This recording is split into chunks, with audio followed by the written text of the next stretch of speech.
చైతన్యరథం ప్రేక్షకులకు స్వాగతం. నమస్కారం. నమస్తే శ్రీలీల గారు. ఈ మధ్య పాస్టర్ ప్రవీణ్ పగడాల్ గారి యాక్సిడెంట్గా దుర్మరణం పాలవటం చూసాం. మనం మనిషిగా సాటి మనిషి చనిపోతే చాలా బాధపడతాం, అది సహజం. ఆయన మరణం ఏ రకంగా సంభవించినా అది దురదృష్టకరం. దీన్ని అడ్డం పెట్టుకుని జాన్ బెన్నీ లింగమో ఎవరొక ఆయన ఎలా మాట్లాడో చూసాం మనం. సమాజంలో అశాంతిని రెచ్చగొట్టేలాగా 10 నిమిషాలు వదిలేస్తే నరికేస్తా పోటీ చేస్తానంటే మాట్లాడాడు. ఇంకొక పక్కన మాజీ ఎంపీ గోరంట్ల మాధవ్ నన్ను పోలీసులు విచారణకు ఆయన పోక్సో చట్టం కింద విచారణకు పిలిస్తే అంతురద్దు మొదలవుతుంది అన్నాడు. ఇంకో పక్కన రాప్తాడు మాజీ ఎమ్మెల్యే తోపుదుద్దు ప్రకాష్ రెడ్డి అనుకోకుండా జరిగిన మరణాన్ని, అది కూడా ఆ పార్టీలో వైఎస్ఆర్ కాంగ్రెస్ పార్టీలో 2 వర్గాల మధ్య జరిగిన ఘర్షణలో ఒక వ్యక్తి మృతి చెందితే ఫ్యాక్షన్ రాజకీయాన్ని మొదలు పెడతాను నరికేస్తానంటున్నాడు.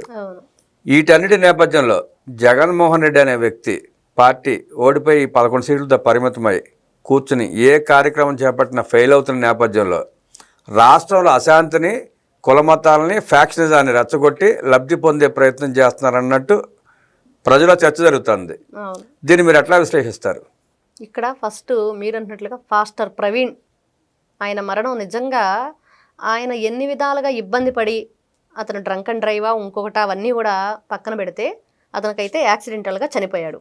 మరి చనిపోయిన వ్యక్తికి మనం ఏ విధమైన నివాళులు అర్పించాలి? మీరే చెప్తున్నారు అతను ఒక పాస్టర్ అని, ఒక దేవదూతని, మరి బైబిల్ ప్రవక్తని, మరి ఇట్లాంటి వ్యక్తులందరూ ఉన్నప్పుడు అతనిలో అన్ని లక్షణాలు, మరి అతన్ని మీరు ఏ విధంగా ఆత్మకి శాంతి చేకూర్చే విధంగా ప్రార్థనలు చేయాలి.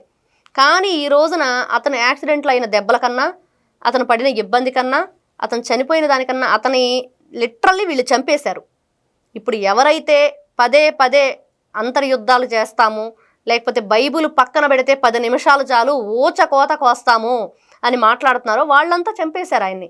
అతని భార్య పాపం, ఒక భర్తను కోల్పోయిన స్త్రీ ఎంత భయంకరమైన సిచ్యువేషన్లో ఉంది. ఆవిడ మీడియా ముందుకు వచ్చేసి ప్రతి ఒక్కరికి నమస్కరించి, అతని తోబుట్టు అతని తమ్ముడు కూడా వచ్చి ప్రతి ఒక్కరికి మీరెవ్వరూ కూడా దీంట్లో ఇన్వాల్వ్ అవ్వకండి, కూటమి ప్రభుత్వం చక్కగా దీని పరిష్కారాన్ని చేపడుతుంది, కెమెరాలని చెక్ చేశారు, అది కేవలం యాక్సిడెంట్ మాత్రమే అని చెప్పి వాళ్ళు ఇంట్లో వాళ్ళు చెప్తున్నా కూడా వీళ్ళు వినకుండా ఎవరైతే జాన్ బెన్నీ లింగం ఉన్నాడో అతను వైఎస్ఆర్సీపీ పార్టీ క్రైస్తవ ఉపాధ్యక్షుడు రాష్ట్రానికి.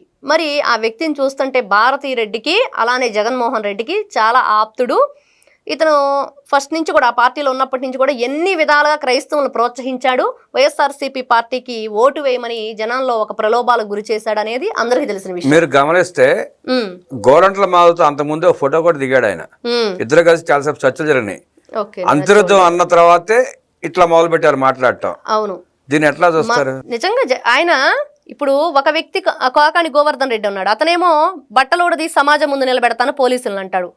ఎవరైతే గోరంట్ల మాధవ్ ఒక పోలీసు ఉద్యోగి, అతను కూడా ఒకప్పుడు, మరి అతను కూడా ఒక కేసులో కొన్ని విషయాలు చెప్పకూడని విషయాలు, పోక్సో కేసు ఇతను చెప్పాడు, ఒక మైనార్టీ బాలికని బయటికి పేర్లు రిలీజ్ చేశాడు కాబట్టి దాని మీద అతను కేసు నమోదు చేశారు. అంటే ఎంక్వైరీకి రమ్మంటే ఏం మాట్లాడుతున్నారు, నన్ను ఎంక్వైరీకి పిలుస్తారా, అయితే అంతర్యుద్ధాలు జరుగుతాయి ఏమనుకుంటున్నారో అని చాలా వాగ్వివాదానికి ఆ రోజు లైవ్లో ఒక TV5 మూర్తి గారు కూడా మాట్లాడారు, మనం చూసాం. మరి అలానే జగన్మోహన్ రెడ్డి గారు రిటైర్డ్ అయిపోతారా, ఊరుకుంటానా, వదిలిపెడతానా, 7 సముద్రాల అవతల ఉన్నా కూడా లాక్కొచ్చి మీ సంగతి తేలుస్తాను అని మొన్న ఒక వాళ్ళ ఏదైతే వాట్సాప్ గ్రూప్కి సంబంధించిన అడ్మిన్ అరెస్ట్ చేస్తే డిఎస్పీకి నీతో నేను సెల్యూట్ చేయిస్తాను అని చెప్పి మాట్లాడిన వైనం. వీళ్ళందరినీ ఏ విధంగా చూడాలంటే వీళ్ళంతా కూడా ఎక్కడ మనం ఈ ప్రజల్లో ఒక విభిన్నమైన కోణానికి దారితీస్తున్నారు రాజకీయాలకి. ఏ విధంగా అంటే మతాల పరంగా కానివ్వండి, కులాల పరంగా కానివ్వండి, లేకపోతే మీరు అన్నట్లుగా ఫ్యాక్షన్. మనం చూస్తే రాప్తాడు మాజీ ఎమ్మెల్యే ఇలా విద్వేషపూరితమైన రాజకీయాలకి తలదీస్తున్నారు. వీళ్ళంతా కూడా అదే తల పెడుతున్నారు. మరి లేకపోతే ఆయన యాక్సిడెంట్గా చనిపోవటం ఏంటి? మేము బైబుల్ గుంపులే కాదు, ప్రార్థన చేసే గుంపులు కాదు, యుద్ధం చేసే గుంపులు ఉన్నాయి అన్నాడు ఈ బెన్నీ లింగం అతను. మరి ఎక్కడున్నాయి ఈ గుంపులు? ఫస్ట్ ఇతనికి సంబంధించిన కాల్ డేటా అంతా తీయాలి. ఇతను ఎవరితో మాట్లాడాడు, ఎవరు ఇతనితో ఏ మెసేజ్లు వచ్చినాయి, ఎందుకు ఇంత ఉద్రేకపూర్వకంగా ఇతను మీడియా ముందుకొచ్చి అనకూడని మాటలన్నీ కూడా అన్నాడు. నిజంగా ఇది ఎంక్వైరీ జరగాలి. అది ఎంక్వైరీ చేస్తేనే ఎవరు దాని వెనకాలండి నడిపించారనేది బయటపడుతుంది అనేది ఖచ్చితంగా తెలుస్తుంది. అతను స్పష్టంగా వైఎస్ఆర్ కాంగ్రెస్ పార్టీ అని తెలుసు, భారతిరెడ్డి గారికి వైఎస్ జగన్మోహన్ రెడ్డికి అత్యంత సన్నిహితులని కూడా తెలుసు.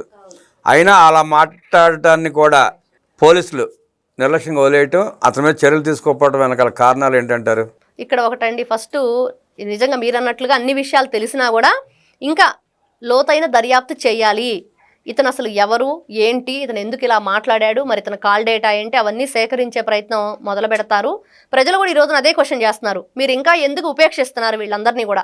వెంటనే ఈ రోజున పోలీసులు కూడా అదే క్వశ్చన్ చేస్తున్నారు, మీరు ఎవరైనా సరే అతనిది మర్డర్ అని చెప్పారంటే మీ దగ్గర సాక్ష్యాధారాలు ఉన్నాయా, మీరు అతనితో జర్నీ చేశారా, ఎటువంటి సాక్ష్యాధారాలు ఉన్నా తీసుకొచ్చి మీరు మాకు ఇవ్వండి, దాని గురించి మేము ఏదైతే ఎంక్వైరీ ఉందో చేసి దానికి సంబంధించినవన్నీ కూడా డేటా మీకు ఇస్తామని. కానీ ఇప్పుడు మొన్నటి వరకు మాట్లాడిన ఈ ఎవరైతే జాన్ బెన్నిలింగం అనే అతను ఉన్నాడో, మరి ఈ రోజున పోలీసులకి ఏం సమాధానం చెప్తాడు, ఏ విధమైన సమాచారం ఇస్తాడు, మరి ఇతనికి తెలుసా అది నిజంగా కుట్రపూరితంగా ఎవరు చేశారు, అసలు మీరెందుకు ఇలా మాట్లాడుతున్నారు, మతాలు, కులాలు, విద్వేషాలు, కక్షపూరిత రాజకీయాలు అంటే ఈ రోజున ఆంధ్రప్రదేశ్ రాష్ట్ర ప్రజలందరూ కూడా మిమ్మల్ని మాకు ఈ పరిపాలన వద్దు, రాష్ట్రాన్ని రావణ కాష్టంగా మార్చారు, వైఎస్ఆర్సీపీ పార్టీ అంటే మేము ఎవరి దగ్గర నుంచో ఇతను పార్టీ లాగేసుకున్నాడు, ఇతను కూడా పెట్టలేదు, మరి తండ్రి చావును అడ్డం పెట్టుకుని ఆ రోజున ఒకేసారి ముఖ్యమంత్రి హోదాలోకి వెళ్ళాలనుకున్నాడు, అది జరగలేదు, 16 నెలలు జైల్లో ఉండొచ్చి అన్న వదిలిన బాణంగా చెల్లెల్ని పంపించేసి రాష్ట్ర ప్రజలందరినీ మభ్యపెట్టి మరి ఈ రోజున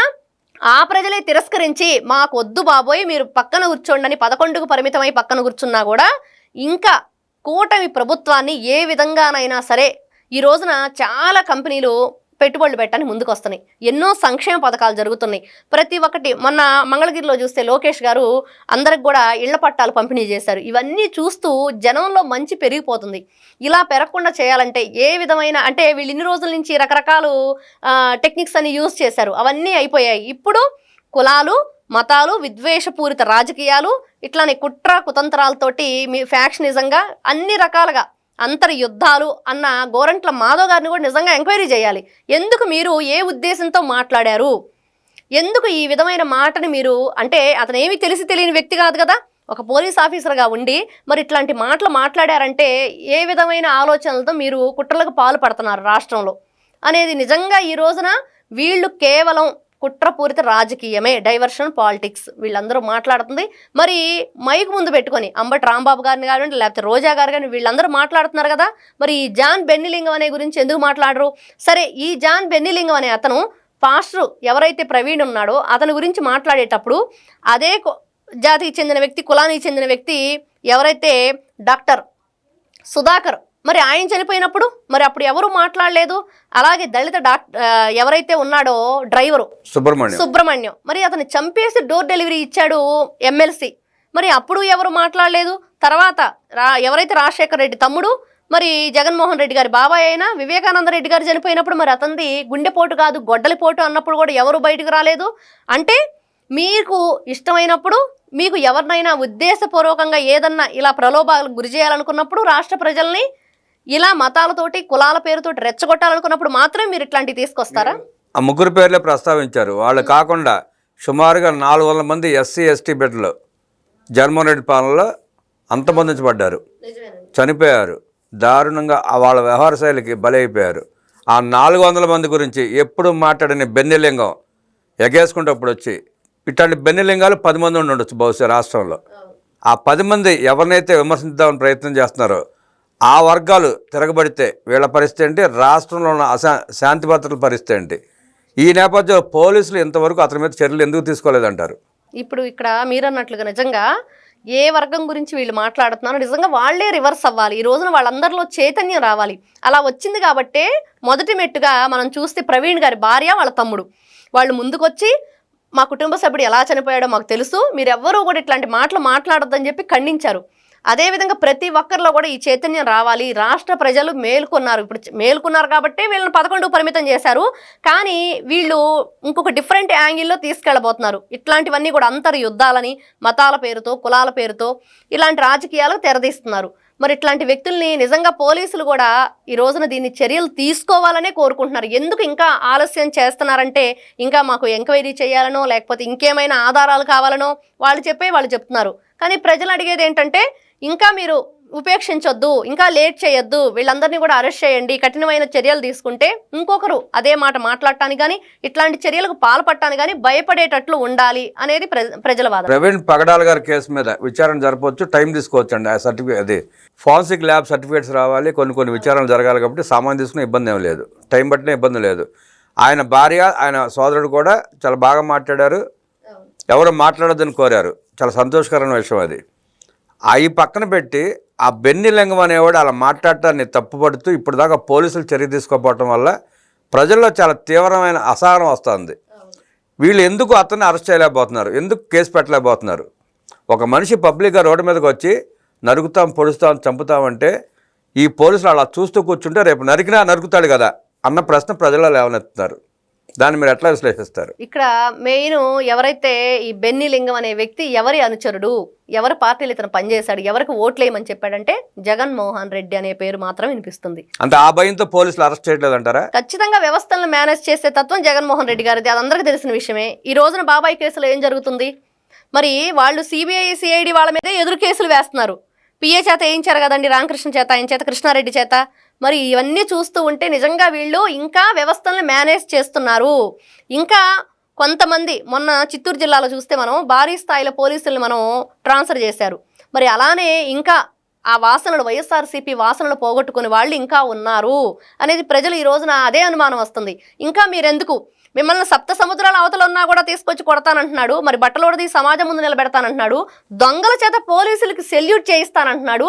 మరి ఈ రోజున అతను అనుచరుడైన బెన్ లింగం అనే అతను ఇన్ని విధాలుగా దుర్భాషలాడుతూ, అసలు అది దుర్భాషలో కూడా కాదు, అది ఎలా అంటే మతాల్ని చాలా రెచ్చగొట్టే ప్రయత్నం, డైరెక్ట్గా నరికేస్తానంటున్నాడు, చంపేస్తాను, ఊచకోతకు వస్తామంటున్నాడు. మరి అట్లాంటి వ్యక్తుల్ని ఎందుకు మీరు అంటే జగన్మోహన్ రెడ్డి గారు మిమ్మల్ని అరెస్ట్ చేయొద్దని చెప్పి ఆజ్ఞాపించారా అనే క్వశ్చనే వస్తుంది. మీరు అన్నట్లు జనాలందరూ ఈ రోజున అదే క్వశ్చన్, వెనకాల జగన్మోహన్ రెడ్డి ఉన్నాడు, అతని వల్లే వీళ్ళందరూ కూడా ఇతని జోలికి వెళ్ళట్లేదు.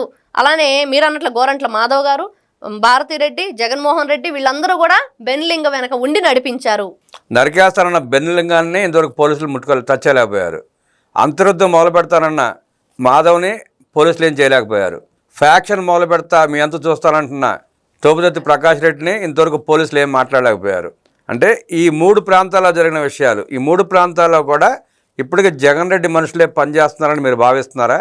ఖచ్చితంగా అండి. ఎందుకంటే ఈ రోజున మనం అదే సమాజంలో ఉంటున్నాం, అదే ప్రజలతో మనం కలిసి ఉంటున్నాం. మరి ఆ ప్రజలు ఏం మాట్లాడుతున్నారు అంటే ఇదే క్వశ్చన్. ప్రజల్లో ఒకరిగా అందరం కూడా ఈ రోజున ఏమొస్తుంది అని అంటే నిజంగా అక్కడ పనిచేసే వ్యవస్థలన్నీ కూడా జగన్మోహన్ రెడ్డి గారికి అనుసంధానంలో మెదులుతున్నాయా, మరి ఎందుకు యాక్షన్ తీసుకోవట్లేదు, మరి ఇన్ని విధాలుగా వాళ్ళు మాట్లాడి రెచ్చగొట్టే ప్రయత్నాలు చేస్తూ కుల విద్వేషాలకు దారితీస్తూ కోతకు వస్తాం అనే మాటలు మాట్లాడుతున్నా కూడా అది ఏం చిన్న వర్డ్స్ కాదు. మరి అట్లాంటివన్నీ మాట్లాడుతూ ప్రజల్లో ఇట్లాంటి కొత్త కొత్త కోణాల్లో వీళ్ళు ఎందుకు రాజకీయాలకు తెరదీస్తున్నారంటే, వీళ్ళని ఎందుకు అరెస్ట్ చేయకుండా ఉంటున్నారంటే ఈ రోజున ప్రజలందరూ కోరుకుంటుంది వీళ్ళందరిని అరెస్ట్ చేయండి, వీళ్ళందరికీ కూడా తగిన శిక్ష విధించండి, రెండోసారి ఇట్లాంటి మాటలు మాట్లాడటం కానీ ఇట్లాంటి చేతులు పాల్పడటం కానీ చేయకుండా చేయండి అని. మరి మీరందరూ ప్రజాప్రతినిధులుగా ఉన్నవాళ్ళు కానివ్వండి, ప్రజలు ఏదైతే ట్యాక్సులు కడతంటే అవి జీతాలుగా తీసుకుంటున్న పోలీసులు కానివ్వండి, వీళ్ళందరూ ఈ రోజున ప్రజలకు సహకరించే విధంగా ఉండాలి, శాంతి భద్రతలను కాపాడే వాళ్ళుగా ఉండాలి. ఇదంతా కూడా ప్రజలు కోరుకుంటున్నారు ఈ రోజున. ఇప్పుడు బెన్నెలింగం అంటాడు, నేను ఊచకోత కోస్తానని చెప్పి అన్న పోలీసులు నన్ను ఏం చేయలేకపోయారు. సరే ఇంకొక 2-3 ఊచకోత కోసి చూద్దాం శాంపుల్గా అనుకుని కోసే ప్రమాదం ఉందనుకోండి, అంటే కోసినాక చూద్దాం అప్పుడు అరెస్ట్ చేద్దామని చెప్పి పోలీసులు అప్పుడు దాకా వెయిట్ చేస్తున్నారని అనుకోవాలా? అంటే ఇక్కడ అతను ఊచకోత కోస్తాను అన్నాడు, రెచ్చగొట్టే ప్రయత్నం చేశాడు. నిజంగా అలాంటి జరిగితే మాత్రం మనం చూస్తూ ఉన్నాం ఇతర రాష్ట్రాల్లో ఏం జరుగుతుందనేది. ఒక హిందూ ముస్లిం మధ్య గొడవలు కానివ్వండి, ఒక క్రిస్టియానిటీ మధ్య ఈరోజు వీళ్ళు మాట్లాడిన మాటలు కానివ్వండి, ఇవన్నీ నిజంగా ఆత్మయుద్ధాలకి పాల్పడతారా, లేకపోతే ఇంకొకరిని చంపేస్తారా, ఒకరినొకరు నరుక్కునేటట్లు చేస్తారా అంటే తెగించినా తెగిస్తారు ఇట్లాంటి వాళ్ళు.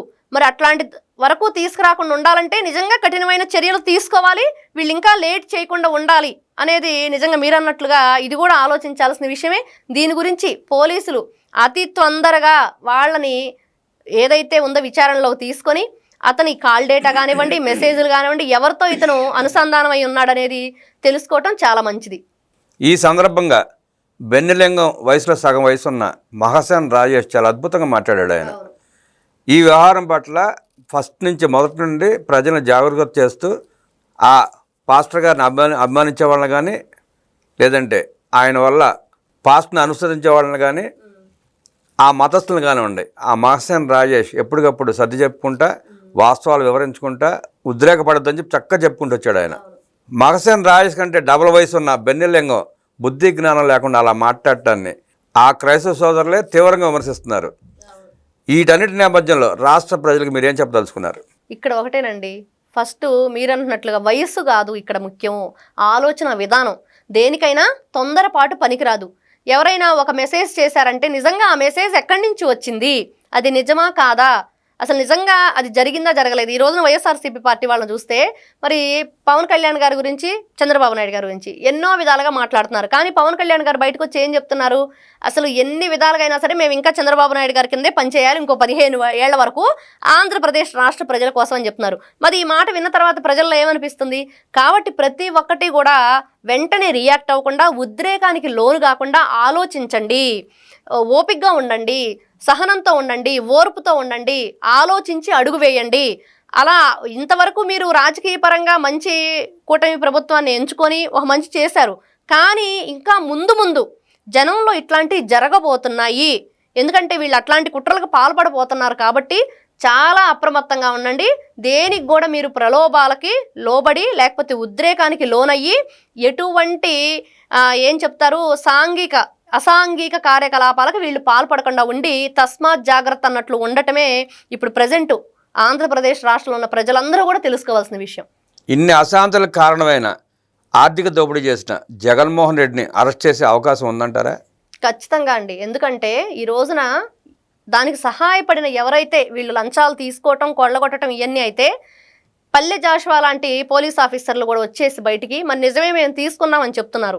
మరి జగన్మోహన్ రెడ్డి ఆత్మైన విజయసాయి రెడ్డి జైలు మేటు, అతను 16 నెలలు జైల్లో ఉండొచ్చి ఆ వ్యక్తి కూడా 1 కాదు 3 తరాల నుంచి జగన్మోహన్ రెడ్డి గారు వాళ్ళ తాత వాళ్ళ తండ్రి ఇతనితో కూడా మొన్నటి వరకు నడిచిన ఆ వ్యక్తే బయటికి వెళ్ళిపోయి ప్రతి ఒక్క విషయం నేను చెప్తాను ఎంక్వైరీలో అని బయటకు వచ్చాడు. మరి ఇట్లాంటి టైంలో మరి అంత వ్యక్తే బయటకు వచ్చి మరి ఇటు చెల్లికి సపోర్ట్ ఇస్తున్నాడు, ఇటు రాష్ట్ర ప్రజలకు కూడా పోలీసులకు సపోర్ట్ ఇస్తున్నాడు. ఖచ్చితంగా జగన్మోహన్ రెడ్డి అనే వ్యక్తి ఈసారి ఇవన్నీ కూడా అంతకుముందు అయితే అక్రమాస్తుల కేసులో అతను బెయిల్ మీద తిరుగుతున్నాడు. ఈ రోజున మీరన్నట్లుగా రాష్ట్రాన్ని కొల్లగొట్టి దొంగల దోపిడీలా చేశారు. ఇవన్నీ కూడా ఖచ్చితంగా శిక్ష అనుభవించి తీరాల్సిందే. రాజ్యాంగంలో ఉన్న వెసులుబాట్లని అవకాశంగా తీసుకుని ఈ ఆర్థిక నేరగాళ్లు తప్పించుకోవడానికి ప్రజలు తప్పుపడుతూ రాజ్యాంగంలో మార్పులు రావాలని కోరుకుంటున్నారు. కోరుకోవడంలో కూడా సమంజసం ఉంది, తప్పులేదు. మరి ఇలాంటి జగన్మోహన్ రెడ్డి లాంటి వాళ్ళు ఆర్థిక నేరగాళ్ళు రాష్ట్రాన్ని లూటు చేసి దోచుకుని ఇలా అశాంతి క్రియేట్ చేసి ప్రజల్లో వైష్ణవాలు పెంచే వాళ్ళని శిక్షించడానికి రాజ్యాంగంలో మార్పులు తీసుకొస్తే మంచిదంటారా? ప్రజల అభిప్రాయంతో ఏకపిస్తారా? అవునవును, ప్రజలందరూ అదే అంటున్నారు. ఎన్నోసార్లు సవరించారు రాజ్యాంగాన్ని. మరి ఈసారి ఈ ఆర్థిక నేరగాళ్ల కోసం ఎందుకు సవరించరు? ఎందుకు మమ్మల్ని కాపాడండి, మా ఆస్తుల్ని కాపాడండి, మా బిడ్డల్ని కాపాడండి, మా బిడ్డల భవిష్యత్తును కాపాడండి అని వాళ్ళందరూ ఇదే కోరుకుంటున్నారు. నిజంగా రాజ్యాంగంలో సవరణలు జరగాలి, ఆర్థిక నేరగాళ్లకు శిక్షలు పడాలి అంటే ఈ రోజున రాష్ట్రంలో ఎక్కడైనా సరే ప్రజలు బాగుండాలి, వాళ్ళు సంక్షేమంగా ఉండాలి, సుభిక్షంగా ఉండాలంటే సవరణ జరగాలి, నేరగాళ్లకి శిక్ష పడాలి. ధన్యవాదాలు శ్రీలీల. నమస్తే. అనేక విషయాలు మా ప్రేక్షకులతో పంచుకున్న మీకు మరోసారి ధన్యవాదాలు తెలియజేస్తూ నమస్కారం.